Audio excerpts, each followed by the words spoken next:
पहले तो मैं कहना चाहूँगा कि I am very deeply saddened by the accident that has happened.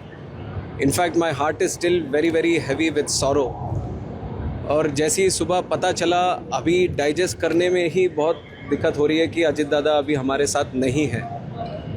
और अजित दादा के साथ 4 और लोग भी थे प्लेन में, तो उन सारे परिवारों को अपने कॉन्डोलेंसेस देता हूँ. 2 पायलट थे, क्रू थे और पीएसओ भी थे उनके साथ.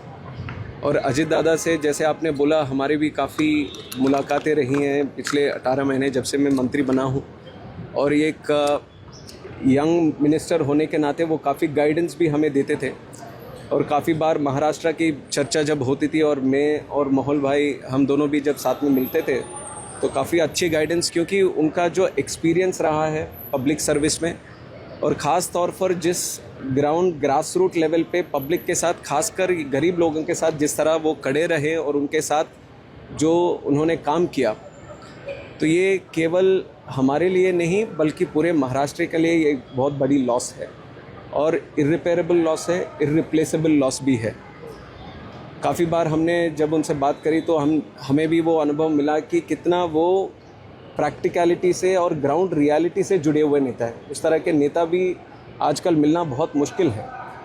और महाराष्ट्र के लिए जिस तरह उन्होंने काम किया है वो हम सबके लिए आदर्शनीय रहेगा. और ख़ासकर अभी जो एक्सीडेंट जो हुआ है उसका जो इन्वेस्टिगेशन, उसको भी हमने शुरू कर दिया है. तुरंत डीजीसीए और एआईबी की टीम भी आई है. और जो प्रिलिमिनरी इन्वेस्टिगेशन या प्रिलिमिनरी जो समाचार हमें मिला है, उसमें इतनी जानकारी थी कि जब वो लैंड करना चाहते थे सुबह करीब 8:48 AM के आसपास, तो उस समय विजिबिलिटी थोड़ा पुअर था उधर. और जब ATC बारामती से उनका जो कांटेक्ट हो रहा था फ्लाइट के लिए पायलट से, तो ATC वालों ने पूछा कि क्या रनवे साइट में है, तो उनके तरफ से आया कि रनवे साइट में अभी नहीं है. तो उसके बाद उन्होंने एक गो अराउंड भी किया.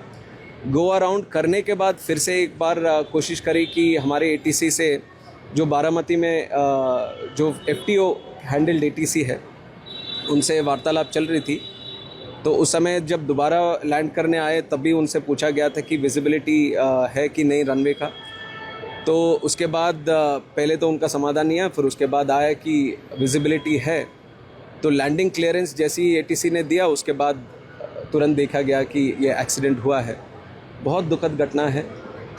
तो इसके ऊपर और जानकारी हमें मिलनी चाहिए. इन्वेस्टिगेशन पूरी तरह से ट्रांसपेरेंट और अकाउंटेबल वे में हम करेंगे. बट उससे पहले तो मैं इतना कहना चाहूँगा कि ये बात बोलना कि अजित दादा अब नहीं रहे, उसके लिए बहुत बहुत बहुत दुख होता है. और मैं उनके जो प्यार करने वाले लोग हैं, कार्यकर्ता हैं और उनके परिवार के लोग हैं, उन सबके प्रति कंडोलेंसेस व्यक्त करता हूँ.